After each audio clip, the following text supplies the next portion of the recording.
Lá atrás, eu era um cara muito focado em mim. Eu era muito egocêntrico. Eu era demais focado em mim, nos meus resultados, crescer na minha carreira Uhum. profissional, em conquistar o milhão, em ganhar dinheiro. Ganância, Ga- talvez. é, cara, Porque não existe ganância boa e ganância ruim, né? cara, eu acho que eu era tão egocêntrico, cara, que eu não tenho vergonha nenhuma de dizer assim, talvez que eu acho que eu pudesse ser até ganancioso, sabia, cara?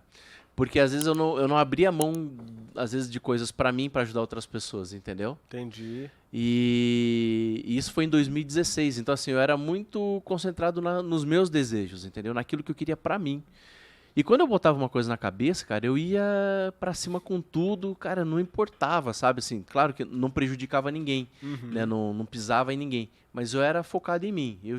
Se você não tava comigo, cara, não importa. Então, você não tá, eu ia pro próximo, entendeu, cara? Eu Entendi. ia pra frente, eu não ficava amarrado ali. Então, eu era extremamente egocêntrico, cara. E isso eu fiz uma análise depois no meu Você comportamento, se conheceu entender ali, né? para me conhecer mesmo. E eu vi que eu era extremamente egocêntrico. Na minha família, com a minha esposa, meus filhos, tal. Então assim, falei, cara, eu quero conquistar, eu quero ser diretor, eu quero ser superintendente de uma empresa. E isso é um problema muito de identidade que a gente tem Hum. e que a gente busca essas coisas e nunca nada vai estar completo, entendeu? Então Sim, tem sempre muitas a gente pessoas quer que um algo mais, ficam né? buscando a sua identidade, por não se encontrarem em si mesmas, buscam coisas externas para se complementarem, entendeu? Então as Uhum. pessoas que buscam muito as coisas externas e títulos são pessoas que não se conhecem e ainda não se completaram ainda e não sabem quem elas são. Quem elas Por isso são. que elas são doentes por cargos, doentes Entendi. por posições sociais, doentes por quê? Porque elas têm um grande conflito dentro delas mesmas, entendeu? Aham. E aí, quando Interessante. eu entendi, aí eu peguei, cara, comecei a perceber. E quando caiu essa ficha, Juba? Quando o nosso casamento, quando eu vi que a minha família estava ficando para trás, eu viajava muito, ficava fora de casa, conquistava as coisas, dava uma boa condição financeira para minha família. Então por Mas o isso que às vezes, resto. mas o resto faltava tudo, né? Tanto é que se vocês forem ver lá nas minhas redes sociais hoje mesmo, cara, eu postei uma foto lá com a minha filha, minha esposa, toda a gente pintando a parede do quarto dela, né, cara? Arrumando o Um evento quartinho, em todo família, mundo né? junto, entendeu? Plantamos hoje couve lá na nossa hortinha, a gente tem um cantinho lá, todo mundo plantou junto.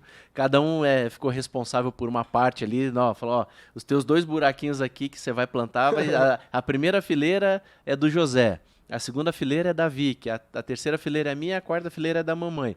Vamos ver se todas vão nascer, tal, cada um cuida da sua, tal, e todo dia a gente vem aqui pra gente ver como é que tá. Então assim, cara, eu Que massa. comecei só que eu não fazia nada disso antes, entendeu? Cara, era domingo, eu já tava lá olhando planilha, olhando coisas, já mandando e-mail, já deixando e-mail na caixa pra disparar no dia seguinte, e já, cara, extremamente focado assim, sabe? Nossa, entendi. Então, o que que era muito bom? Era muito bom para a empresa, só que era péssimo, né, cara, para mim e para minha família. O que que ficava para trás? A minha saúde física, a minha saúde emocional, a minha família e a minha Uhum. espiritualidade, porque quem tá muito focado em si mesmo, cara, não tá focado em nada. É verdade. Acaba no final das contas ruindo tudo, porque tem Por que ter quê, um cara? tripé Tá ali, ruindo né? tudo, entendeu? Quem é Tem que muito. ter uma Se sustentação, você né? é egocêntrico, cara, é porque você não se encontrou em si mesmo. E quando você não se encontrou em si mesmo, você não está conectado com Deus. E quando você não está conectado com Deus, você não está conectado com quem te criou. E Uhum. como você não está conectado com quem te criou, você não está conectado com o universo. E como você não está conectado com o universo, você não está conectado com nada. E logo você vai morrer. Hum. Eu já tinha 2 filhos, que a minha esposa não podia engravidar. Olha aí. Entendeu? Eu tinha o José, que a gente fez fertilização in vitro, daí veio o José. Aí depois do José veio a Victória. E ela não podia engravidar, minha esposa. Nossa, que Entendeu? coisa, hein, cara? Que benção Então ele que. já tinha dado 2 filhos. Então assim, cara, tudo que eu pedi, Deus me deu. E aí Deus cobrou isso de mim, entendeu? O que Falou você assim, tá fazendo com o que eu te tudo dei, que né? você me pediu, eu te dei. E do que eu te dei, você não tá cuidando de nada. Nossa. E o que que aquele momento eu senti que eu deveria estar cuidando, cara? Da minha família. O primeiro ministério, cara, que Deus nos dá, que Deus dá pro homem, sabe qual que é, Juba? É a A família. família. Se você não cuidar da tua família, cara, e da tua esposa e dos teus filhos, cara, você tá em grande débito com Deus. E aí eu É. peguei, daí quando Deus falou aquilo assim que caiu a ficha pra mim e eu larguei mão de tudo, eu falei, ó, nós vamos reduzir os nossos padrões de vida. Tem 2 carros, vamos ter só um. Vamos reduzir algumas coisas e tá tudo certo, mas nós vamos viver uma vida diferente daqui pra frente que primeiro vai ser Deus, depois a família e depois todas as outras coisas. E ali foi, cara. Foi de 2016 para 2017 isso. Aí passou 17. Aí passou 2018. Ixi. Aí eu consegui, daí os meus projetos começaram a crescer, cara. O financeiro começou a ser suprido, cara, de uma maneira, cara, muito maior do que... Você saiu da empresa, então? Saí da empresa que eu tava. Eu parei tudo que eu tava fazendo. A minha vida de executivo, eu abri mão dela, entendeu? Da minha vida de executivo.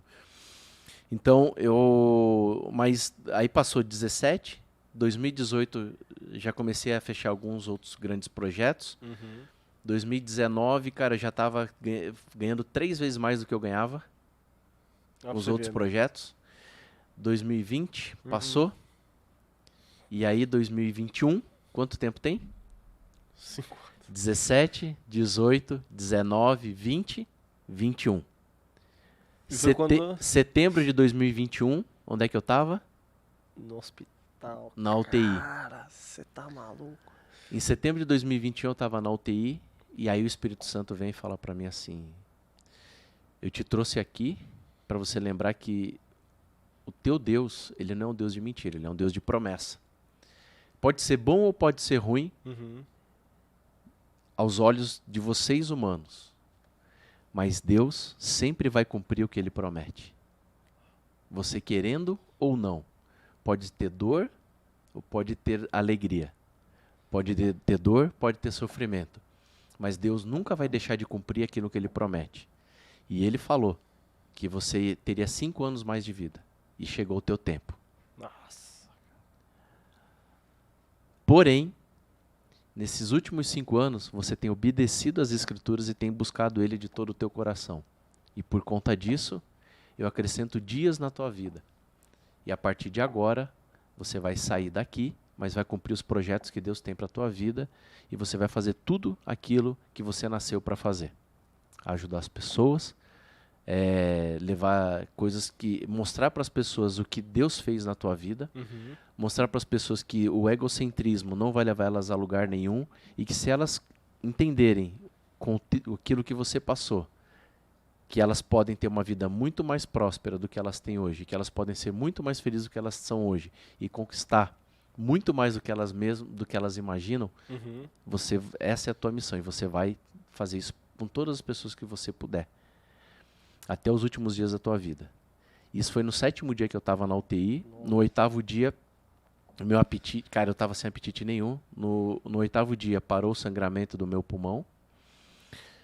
Eu comecei a comer de 3 em 3 horas. Comecei a ficar forte de novo. Cara, passava 3 horas, já me dava dor de cabeça. Meu organismo pedia comida.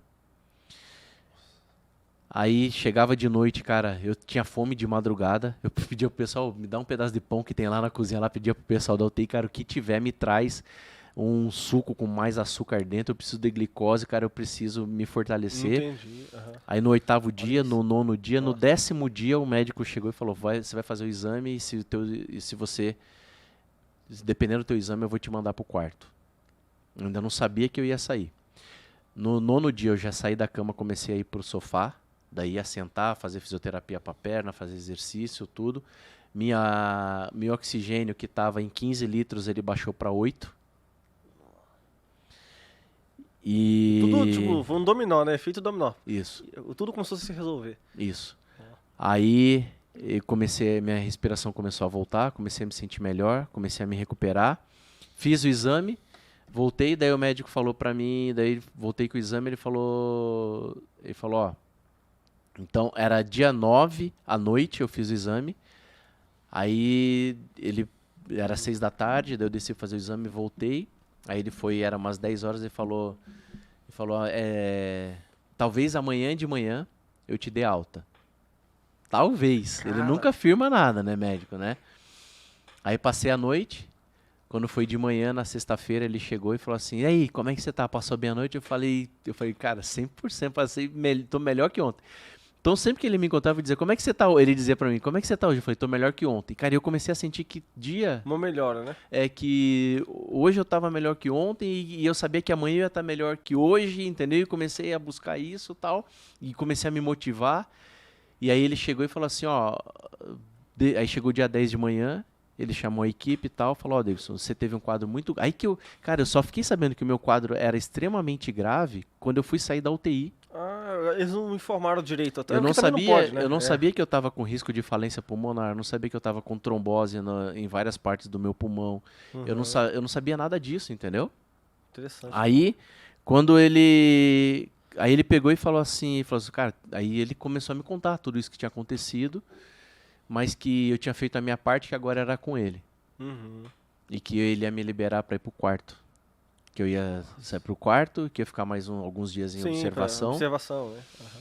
E que daí Olha ele ia isso. passar por um outro processo agora de acompanhamento. E ali foi uma alegria, né, cara? Nossa. Chorava igual criança, né? Aí você conseguiu rever a família. Pra quem não sabia que ia sair, né, cara? Aí que eu mais queria ver era a minha esposa, né? Nossa. Queria muito ver minha esposa, daí eu pedi pra ligar pra ela. Aí a enfermeira ligou, e, cara, ela do outro lado, assim, cara. Já tava Ela- sabendo, né? Como que você tava, o seu estado, ela tava Sim. desesperado, né? A enfermeira ligou pra ela e falou, queria falar com a Tatiana, a esposa do Davidson. Ela falou, é ela que tá Nossa. falando. Ela falou assim, eu quero te dizer que ele teve alta e ele vai sair. Ela deu um glória a Deus do outro lado tão grande, cara. Ela falava, obrigado, Senhor. Só- E assim, ela se emocionou, a gente, né, se emocionou tanto lá, a gente chorou tanto ali, cara. E hoje, assim, cara, até hoje eu me emociono, sabe, quando eu lembro. Porque, assim, cara, foi tão emocionante, cara, ali. Até a enfermeira, a chefe da enfermagem ali começou a chorar também. Cara, Porque a força que o mover de Deus foi tão grande que na enfermaria as pessoas começaram a chorar, cara, na UTI. cara. Os enfermeiros ali, a chefe da enfermagem, eu chorando, a minha esposa do outro lado chorando. Elas conversavam com a minha esposa, elas não conseguiam falar Uhum. por mensagem de telefone, que elas começavam a tremer sentindo o mover de Deus pelas mensagens, cara. Aí eu fui e tal, aí me arrumei ali e tal, daí elas começaram, aí passamos um tempo ali ainda. A gente orou, eu pedi para orar, né, por elas, pelas pessoas que me ajudaram ali, pelas enfermeiras e tudo. E agradeci. Até então nunca tinha acontecido aquilo naquela UTI lá. Dessa forma que aconteceu, né? Porque o paciente estava orando pelos outros, né? Mas eu resolvi Diferente, né? ali orar por eles, né? Até a diretora estava lá, tudo. E dei a mão para eles ali deitado e agradeci a eles, né, pelo trabalho Sim, e sim. pedi para que Deus derramasse vida sobre, né, a família deles e tudo, né, por tudo que eles faziam ali e desse motivação para eles continuar fazendo o que eles faziam. Aí eu saí, depois eu fiquei sabendo que naquele mesmo dia o meu leito lá ficou conhecido como leito da bênção, porque leito da unção. Porque naquele mesmo dia, cara, entrou um cara lá, Olha. deitou na cama e no outro dia o cara saiu daí vivo, né? Lá, O cara tava nas piores também. o cara tava ruim, não sabia se ia sair, ele deitou na minha cama, no outro dia ele já saiu curado de lá, entendeu? Já saiu da UTI. E aí depois eles foram me contar, falaram, chegou um lá ruim, deitou na tua cama, mas já saiu no outro dia. Daí falou, essa cama tá com uma unção aí da cura, Tá com né? unção, cara. E aí, cara, então passamos por esse processo lá, e quando eu vi a minha esposa, cara, naquele dia lá, assim, sempre veio, né, sobre todo aquilo que Deus tinha falado no meu coração 5 anos atrás. Naquele momento, assim, eu vi como era importante, né, a minha esposa na minha vida, a minha família, entendeu?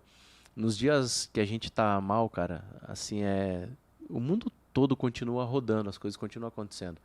Mas pra tua família, cara, o tempo para, entendeu? Uhum.